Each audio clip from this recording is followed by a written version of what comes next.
Thank you very much again for joining. This is our second webinar in the series of Out the Box SEO. As if you joined the last one, the goal here is we're doing 5 or 6 webinars, and the goal is to help people think a bit more outside the box. You know, a lot of SEO is very templated, and people tend to follow the same 7 steps, you know, change the metadata and do this. And this series is designed really to help people, using examples that we've done in our own work, think a bit differently about deliverables. And we'll do some over-the-shoulder examples. That's what we like doing, over-the-shoulder examples to show how we've been presented with a problem and we've solved it. And hopefully using those examples, you can go away and implement them in your own stuff. So I will just share my screen, and I'll probably take me off the stage just because it's easier. How do I full screen this? Great. That one. Yeah, that's better, isn't it? Cool. So Out the Box SEO, webinar 2, tangential SEO. Finding keyword ideas no one in your niche is thinking about. So a very common problem. In fact, maybe I will put my little face here. No, I won't. Yeah, finding keyword ideas no one in your niche is thinking about. So a very common problem we have with some of the clients we've had come through Keyword Insights is they've come to us and said, hey, how do we find, you know, we're just entering this space and everyone's already talking about it and we've got no domain authority. So how do we come up with an idea that, or how do we find keywords and insert ourselves into a conversation which isn't as competitive? The standard advice, again, is to go to Ahrefs and select a keyword difficulty of not much with high volume. And it's just standard advice. And so what this presentation is about is not just doing the same thing everyone else is doing and actually using some form of thought process to find keywords that no one else can find. We'll jump straight in. I just going to go a bit more about who I am, because some of the examples we give tie back into this and show you just how thinking about these keyword ideas has made us, you know, a lot of money and our clients a lot of money. So I've been in SEO since 2013. I've worked with startup companies and international organizations. The reason that's important contextually is I really have had to think about doing keyword research in a way, one, for complete startups who are trying to, as I said before, insert themselves into a conversation which is already dominated by giants.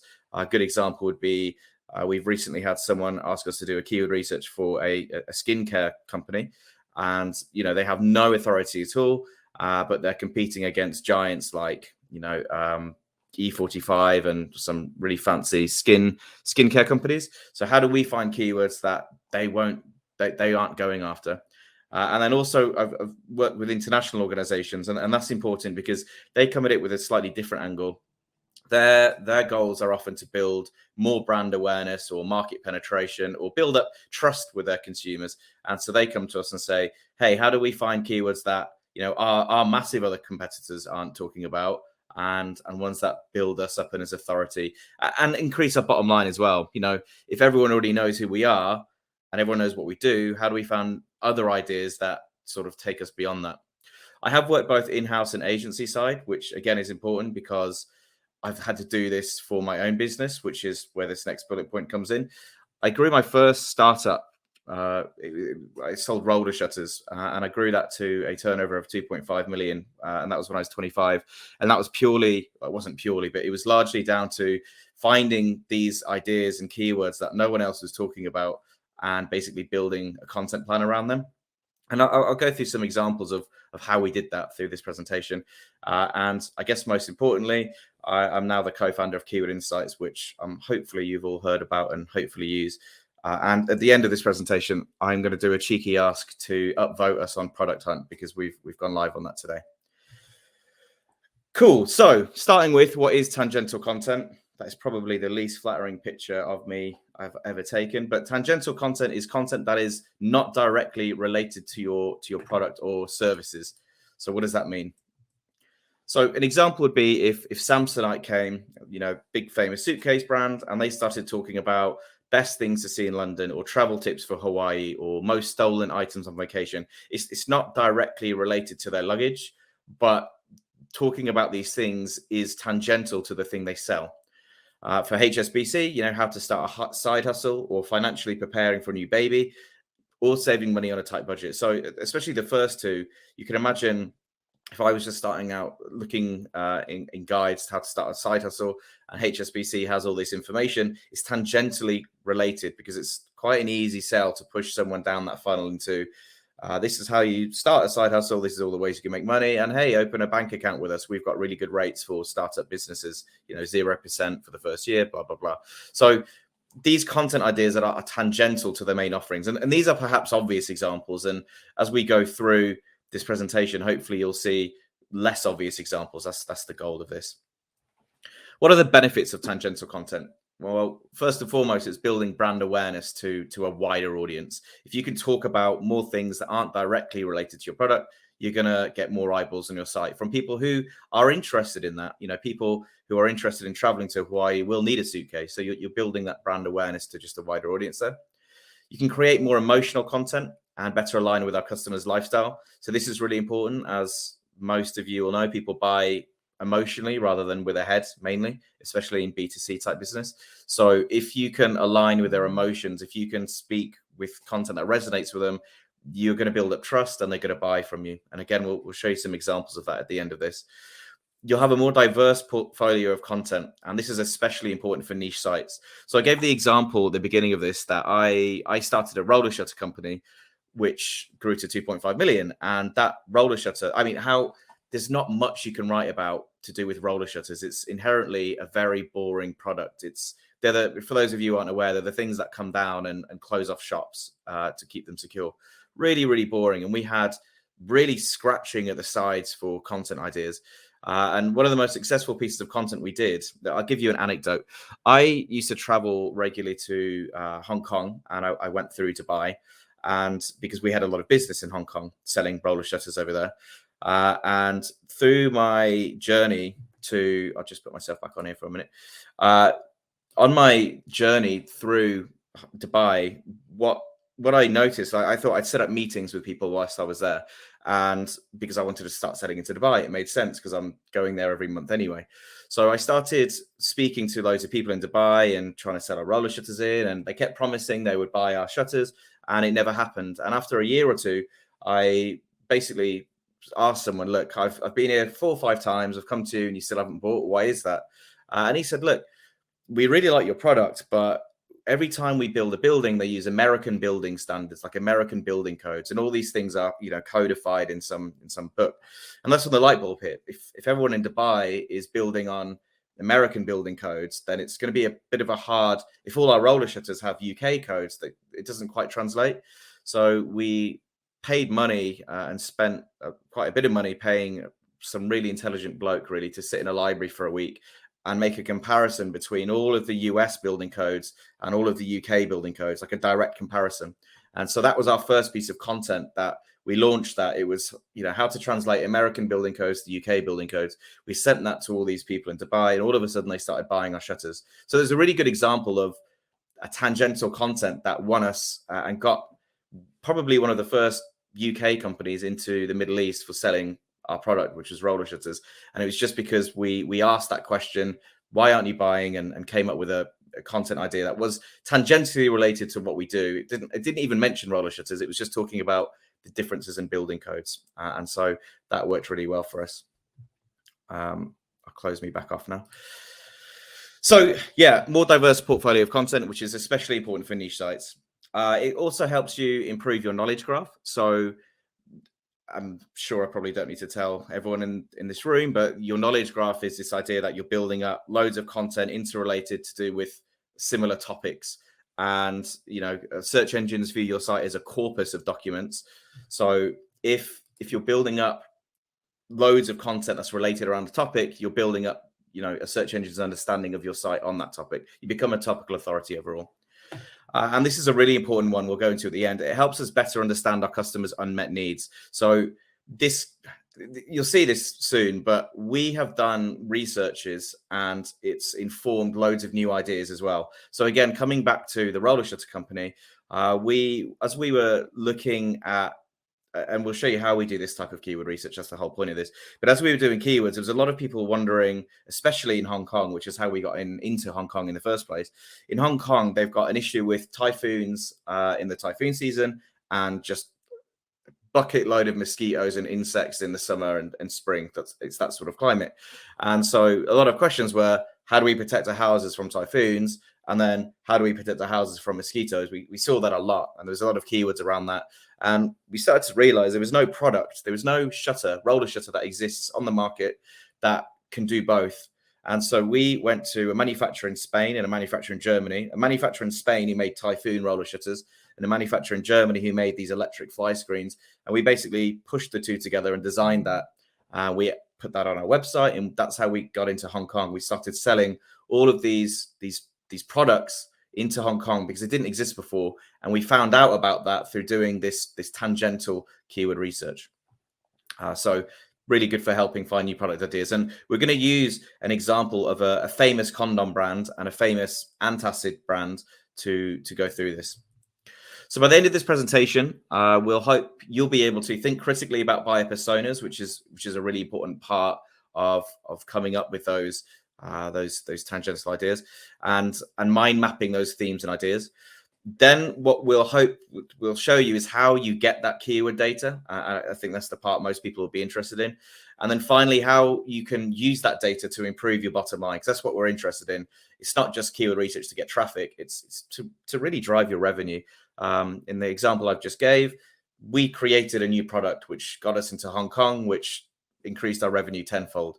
We created building codes, which got us into the Middle East, which increased our revenue tenfold. So that's really the main thing here, is how can we use this to increase our bottom line.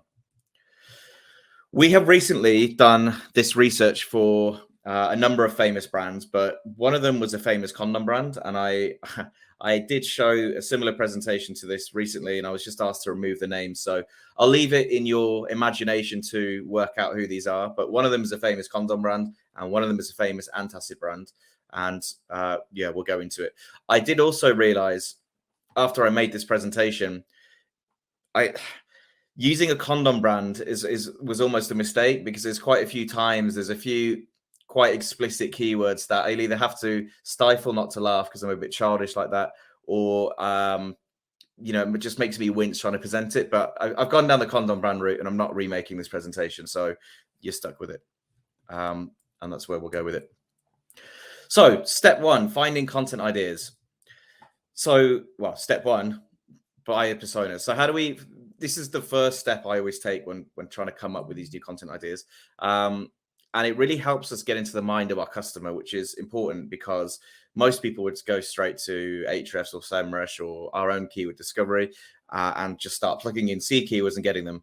To think about these tangential ideas, you really need to put your minds in the mind of a customer. So you want to map out things like, the age, the gender, what professional information they have, their goals and challenges, their values, their fears, and really just dump this all on a page, and be aware of your own biases as well. So as an example, we recently did this for a hair removal cream company. And as a bald guy, my biases were very strong towards certain elements. So I asked my partner, I asked other women who actually have hair, and men who actually have hair, because I don't, about their buyer persona. And it's very different to what I'd drawn up. So when you're putting together a buyer persona, be very aware of your biases, because it will affect how you do your research. There are tools that can help with this. So a first port of call for me, SimilarWeb. You can plug in a famous condom brand website, or a famous antacid website, or a famous roller shutter website, and it will break down how that audience starts to look. And so that really does help you start to get into that mindset. And you can also use, and I have been using ChatGPT to also come up with them. I originally started doing this before ChatGPT was a thing, but I now use that. I sort of combine it with my SimilarWeb data and dump it into ChatGPT, and it spits out a buyer persona much like this one. So we're going to go through the example as if this is a condom brand so that you can see our way of working right the way through. So this is Olivia, and she's a marketing manager. Her interests are fitness, travel, food, socializing with her friends. She's independent, she's honest, and she's very open-minded. Main concerns: unwanted pregnancy, sexually transmitted infections, and desires a healthy, enjoyable sex life. And she wants to have safe, satisfying sex with a partner who shares her values. So all of this is starting to build up in my mind about how Olivia might be searching and what that might look like. So the next thing I do is create a mind map. And I put a name in the middle, and it's just a splurge of ideas. So you'll see here, I start from her interests and her values. So interests and values. So travel was one, food and drink was one, fitness was one. And then I try and think of ideas that are related to sex in this instance that fall under that. So under fitness, best yoga poses for sexual performance. That was just an idea that came to my head. It's important at this point. I've done no keyword research. I'm not looking at these keywords. I've not turned to a keyword research tool. I'm just dumping that idea here. Fitness, being gay in a sports team. Food and drink, impact of alcohol and drugs on sexual performance. Foods to boost libido, diets and nutrition. And so again, I'm just splurging these ideas here. And I build this whole mind map out based off of my customer profile. Step 3, and this is now where I start to turn to my keyword research tools. So you'll notice I've gone the other way. I haven't started with a keyword research tool. I've started with just blasting ideas down. So I always Google I start Googling these keywords. So what was the one I just said there? Best yoga poses for sexual performance. I now Google that. You'll see here, it's got 0 volume.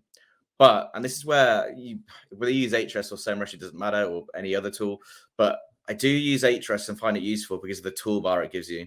So when I Google best yoga for sexual health, I get all these results. And although it's a 0 volume keyword, this article does rank for 259 keywords. And this one ranks for 166, and this one ranks for 250. And the Ahrefs toolbar makes it really easy for me to just click that and download and export, click that and export, click that and export.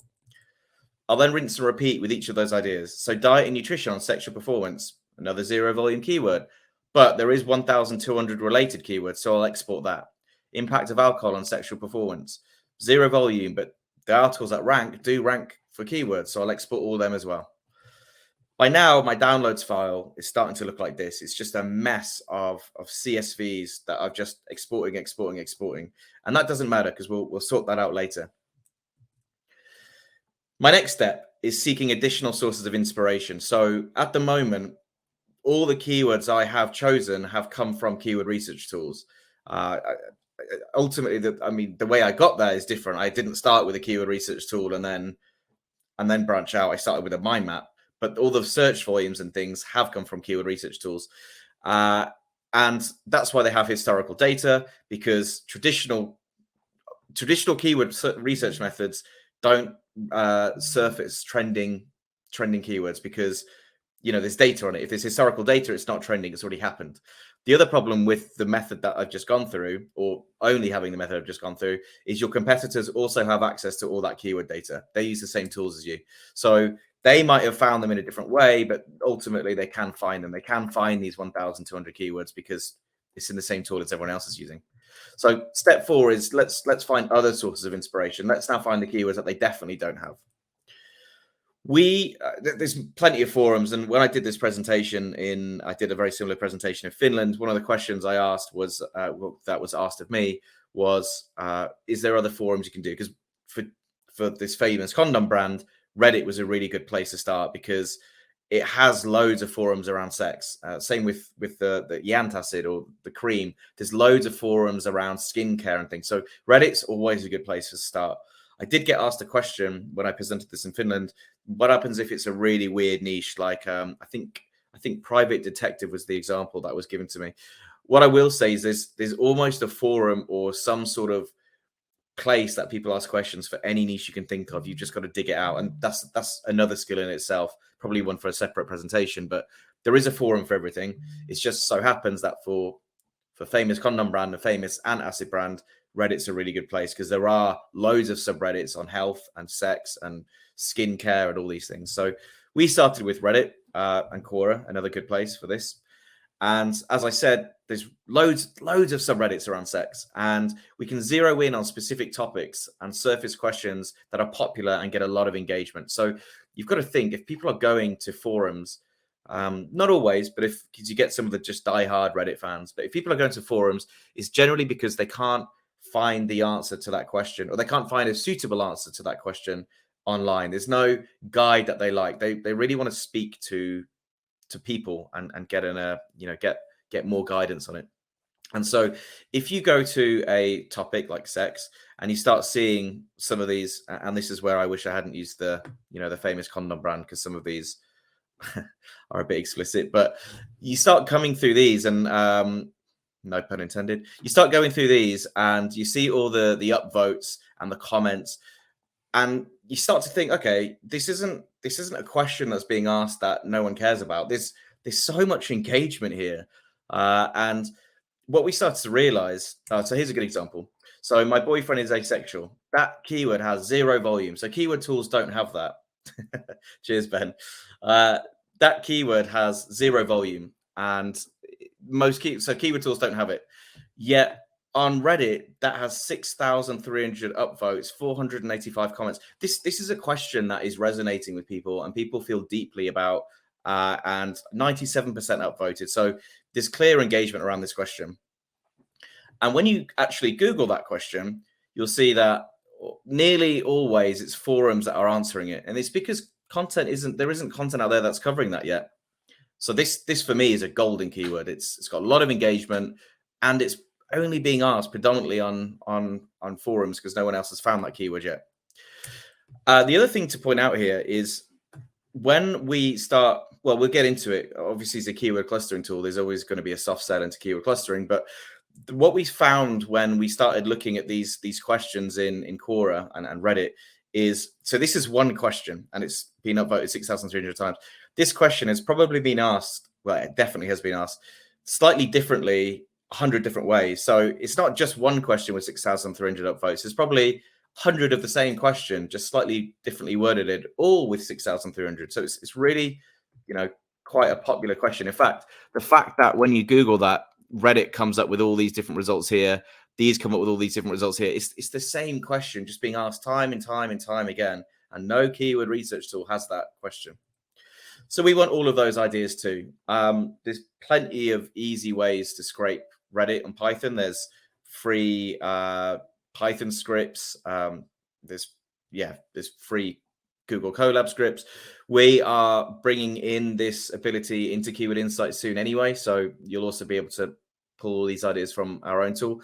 But there's really easy ways already to get that. So you just have to basically train the scraper to look for a very specific type of topic and get all those. If you can't, or you can't be asked to code, you can just use something like Scrape Similar, and you just go through the subreddits, load them all up by scrolling down, right-clicking, and Scrape Similar, and it will pull all the questions really easily. So if you can't be asked to code, that's also a really quick way to do it.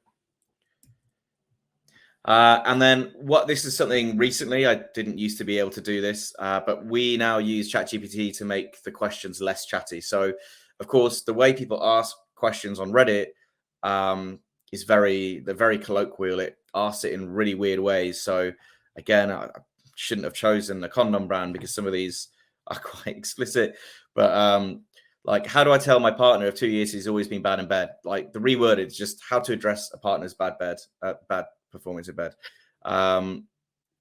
This one, how are FWB situations working out for you? How successful are friends with benefits? So you can use ChatGPT to scan through all of the Reddit questions and reword them into something that is more like an actual question. And then get all the related questions too. So once we have all of those Reddit questions, we want to get all of the ask questions. So Mark from Candor has a great tool, Also Ask, that does this. So if you plug in a keyword, it will then pull all the Also Ask questions there as well. So not only are we getting the 0 volume questions from Reddit, we're getting the 0 volume questions off the 0 volume questions using the People Also Ask box. And we're just getting this massive keyword database together. Now you get all the search volume for them. So although a lot of them have 0 volume, some of them will have volume. So it's worth just chucking them all through a keyword tool to get any volume that they potentially have as well. So for me, I just use keywords everywhere because it's really cheap, and you could just upload them all really quickly, and it costs you like £2. So I use that one, but you can use whatever you want. So get all the search queries, search volume for them now. Now your downloads file is going to be massive because you've got all of the research we did at the beginning, where we clicked on the Ahrefs button and just downloaded all those keywords. And you've got all the Reddit questions, and you've got all the people also ask questions off the Reddit questions, all in different CSVs. And if you're on Windows, your computer's starting to look like this because you've probably got 20, 30 CSVs. That's how it starts for me anyway. Step 5, and it wouldn't be a keyword clustering thing without us soft selling it, but cluster your keywords. As I said before, there's loads of people asking the same question 100 times on Reddit. And perhaps an important step I left out is when we made the scraper to scrape the Reddit, we set a parameter saying only pull the keywords that had an engagement of, I think it was like 10 comments and 5 upvotes or whatever it might be. So you can imagine we've got all these 0 volume keywords, but each with 5 upvotes and 20 comments or whatever it is. And when you group them all together, you start to see that this little keyword on its own, this little 0 volume keyword with 5 upvotes and 20 comments on its own, in isolation, okay, maybe it's not that important. But when there's now 50 of them all grouped together because we've clustered them, you can now start to think, okay, this isn't a 0 volume keyword. There's a lot here. So you can see here, this isn't a greatest cluster to have an example, but we did this recently for a client, and we had some clusters that were 50 keywords long, and each of them, the top 3 had maybe 10 volume, and then all the rest had 0, according to keyword research tools. As it happens, obviously, it's just the same question being asked loads of different times, each being upvoted. So it actually had a lot more volume than it said it did. So clustering keywords helps us understand what pages to create, and it helps us identify repeated questions repeated 0 volume questions. So we can truly understand, okay, this isn't a 0 volume. It's the same question being asked 50, 100, 200 different times or whatever the cluster is. We don't want to boast, but all those files you had before, those 20, 30 CSVs, the whole reason, a bit of background side tangent of this presentation. Saganthan and I created Keyword Insights for our own agency to streamline our work. So everything you see is being designed, by SEOs and content marketers for SEOs and content marketers. And going back to my roller shutter days when I used to do this very thing manually, I'd have to open up my 40 spreadsheets and I'd have to combine them all into one and make sure all the columns are there and deduplicate them. And it was just a mess. So when we designed Keyword Insights, this was a big thing for me. Just being able to upload 40 CSVs in 1 or 20 or 10 or however many you've got, and it doesn't matter where they've come from. We'll deduplicate them for you, and you don't have to map the columns. We'll just ask you to map it. So really easy way to get those 30, 40 spreadsheets straight into here. Might not be 30, 40. I'm probably exaggerating. I am often left with 10 to 15 though. So you don't have to open up all your spreadsheets if you're using keyword clustering, Keyword Insights, but there are other clustering tools available. So what did we find? So gone through the research, how we did it, how that process looks. Might be interesting to see what we actually found for famous condom brand and famous antacid brands. So you can start to see how that research led to basically creating content and increasing that bottom line. We've broken these down, and we always do this. We've broken these down into, I think, 4 or 5 subtopics. So new product ideas, pre-purchase, post-purchase, lifestyle, and advice. So new product ideas, as from the very start, when I spoke about my roller shutter company, for famous condom brand, anal condoms was a big thing that came up, and biodegradable condoms. And biodegradable condoms is especially interesting because we saw it as a trending topic. There's basically 0 volume keywords around it, but we found it all across Reddit. Because people are getting more environmentally friendly, right? People are more conscious about their carbon footprint, and naturally people on forums are starting to talk about what condoms out there that are environmentally friendly. And it's 0 volume, so perhaps it's not on the radar of any other famous condom brands yet, but it was a topic that kept coming up. Anal and by the way, it wasn't the keyword wasn't biodegradable condoms. That wasn't the keyword that we saw coming up, but it was, the questions were, does anyone know about condoms that are environmentally friendly? Does anyone know about condoms I can throw in the bush? It's all those questions. So then you obviously use common sense to go, oh, they're after biodegradable condoms. Anal condoms is a big one. And again, this famous condom brand doesn't have this product. They have extra safe condoms, which could just be rebranded and used as the same thing. So really easy, quick win for them just to put a different box on it and send it out like that and add to their bottom line. And that's where we're getting to. Again, no pun intended with bottom line and anal condoms. Going to the antacid one. So we've got acid gummies. So gummies is becoming a big thing with CBD, and that's trending. CBD has obviously been all the rage for the last 2 or 3 years, and the format that it was in is in the format that it's commonly taken in is gummies. So people are now looking at taking other forms of edibles in that sort of way, and gummies was a thing that kept coming up. And keto-friendly antacid was a really interesting one. So people are now more diet conscious. They are increasingly, diets are pushed down our throats everywhere, and people are getting more. I don't know if people are getting more into fitness, but it certainly seems that way as we look through the data. And so people are looking at medicines, but ones that are keto friendly, or as we'll see in a few slides time, other weird parameters attached to them. And again, zero volume keyword, but you can just see in the word cloud all the different ways people are asking that question. Pre-purchase. So again, this is this idea that we're trying to build a trust with our customers and really be there for them when they need advice. So pre-purchase, before they even know they exist or buy. So for condoms, quite obviously, a lot of people are embarrassed to buy them, and no famous condom brand had that article like how to buy condoms if you're embarrassed. And for me, it seemed like a really easy, quick win for this particular famous condom brand to have that article and then say, look, if you're really embarrassed, just buy them on our website online and put them straight into the e-commerce shop. Like really easy, quick wins. But the question being asked all over Reddit and Quora, look, I'm embarrassed. What do I do? How do I buy them? So really easy way to use tangential content to add to the bottom line. And best condoms for virgins. Again, it's a question people are really scared to probably turn to their friends about. And again, it's probably quite a taboo subject, so it hasn't really been written about. I don't know, but I assume there is no best condom for virgins. But an article going through that and basically, again, can easily link to a suitable product within their own e-commerce shop. So yeah, really easy win there.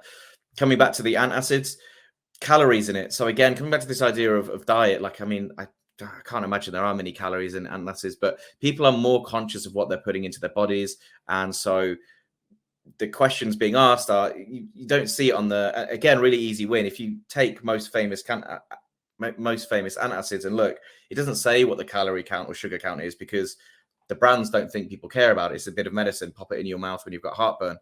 But people do care about it. And so if I walked into a shop and I was worried about the calories and antacids and one had the calories on it and one didn't, probably go for the one that had it because I actually know what's going there. So really easy way to add to your bottom line by changing the packaging based on what people are talking about. And side effects of antacid as well. So again, I don't think there are any side effects to antacid, but when you open the packet and read the instructions, I take a lot of antacid, so I know, but it doesn't actually say there are any side effects because there aren't any, but definitely put that on the packaging if there aren't any. And so put that on there as well. Post-purchase, so after they bought, how can we look after our customer? So these are really important as well. How to dispose of condoms? Can I reuse condoms? Obviously, no. Hopefully, no. But having that content there and just being, this is less about adding to your bottom line directly. This is more about giving that aftercare for customers, which is obviously really important as well. And again, with the antacid, can I drink water after taking it? And can I take antacids with antibiotics? So yeah, after I bought it, how there's things I'm searching for. And again, let's take this one, antacid and antibiotics. If I Googled that, I didn't go to a forum and there was an article from Gaviscon and an article from Rene, there wasn't an article from Rene's, I would go with Gaviscon because I know that I can take this with antibiotics. Even if they're both exactly the same, I just feel more comfortable knowing that I can take Gaviscon with antibiotics because they've got an article on it. Lifestyle is really important one. So I said at the beginning of this presentation, using tangential content was a really good way to build on an emotional level with your customers. And this is where we're going with this. So you can really build that emotional connection here. So with with famous content brand, things like what constitutes as cheating and what is a normal sex drive. That our main target audience, and we saw this when we did the buyer persona, our main target audience of a famous content brand is generally people between 18 and 25. Well, it's 18 to 40, but 18 to 25 is the people who are most in, like, they're in that stage where they're not quite sure, and they're maybe shy and they're unsure of themselves, and they maybe don't know what a normal sex drive is, and they want to feel normalized in society. And so having that content there and building that trust for them as a famous content brand is just a good way to not make sales, but genuinely just get on an emotional level playing field with your customers. Antacid with this. So this was a really interesting one. We did this research incidentally for a load of other brands, and there is a shocking lack of content that is diverse and caters to diversity at the moment across every brand. We saw this with famous hair removal brand. We saw this with what other ones did we do? Famous headache brand. There's a lot of questions around, does acid reflux break fasting in Islam? Can I take painkillers when I'm fasting? Can I do this when if I'm that? Like there was so much content and questions that really weren't being answered by articles directly helping diversity. So that was really eye-opening for us, and again, a really good way to align with our customers' lifestyle and be there when they need us for advice. So yeah, that was good. And then acid reflux on keto diet. So coming back to the keto diet, we know that our customers are getting fit and they want to know how to solve the acid reflux, because that often happens if you're on a keto diet and you've just done a massive gym session. How do I get rid of it? And so content that aligns, and basically you can sell in your antacid. And then advice. So it's sort of similar to lifestyle, but maybe a bit more poignant. I'm sexually frustrated, or sex with a transsexual. Again, for famous content brand, it's just people at the age and our target audience are they're never quite sure of themselves. It's a taboo subject. They probably, some of these things they can't speak to, especially from famous content brand, probably can't talk about with their parents. They don't know where else to go for advice, and they're going to the forums because actually on the websites they're not really talking about it in a good way either. So aligning content there and helping give advice and how to solve that, and just being there for our potential customers. And for famous antacid brand, foods that cause acid reflux, that's an obvious one. Like let's help them solve the problem. I know that might sound counterintuitive because we're saying don't eat this and therefore you won't use our product, but it's just giving them that advice that if they land on your website, your brand will stick in mind when they do have that antacid. And home remedies for infant reflux. So a lot of these tablets are too big for kids and they shouldn't be taking them. So helping them, even if they can't take your tablet at this stage, just being there to help those parents at that time when they're searching and they're quite vulnerable, and building up trust that way.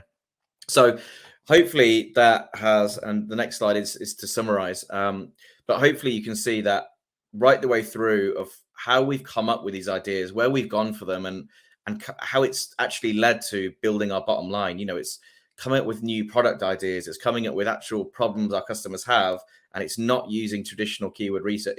It's finding loads and loads of zero volume keywords and grouping them together to see actually these aren't zero volume, they're just being asked in loads of different places, and we need to create content that helps solve that. So to summarize, tangential content involves producing content that isn't directly related, but it does sit adjacent to your brand.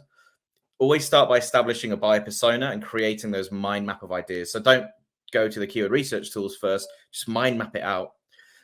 In addition to regular keyword research methods, that was where we just started, clicking on the Ahrefs toolbar and downloading the keywords. Still take them, definitely. But in addition to that, become more imaginative of where you get your keyword ideas from and unearth ideas your competitors definitely won't. Go to Reddit, go to Quora. If it's some weird niche, you'll find other things. That there was another way I did it one recently. I can't remember what the niche was for. It was something like we had to specifically target financial advisors doing this. basically I went to LinkedIn and started looking at the sort of posts financial advisors were sharing and the sort of questions they were asking on LinkedIn, other financial advisors. That was my source of content there. So there's always a forum or a medium somewhere, depending on the niche. Reddit and Quora are actually decent for a lot of, especially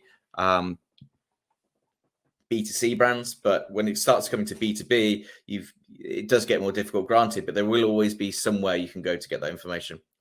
And then once you've got those keywords, use it to increase your bottom line by building brand awareness, build trust, and finding new product ideas, which was a big one. And hopefully that has made sense, and that is everything, and you found it interesting.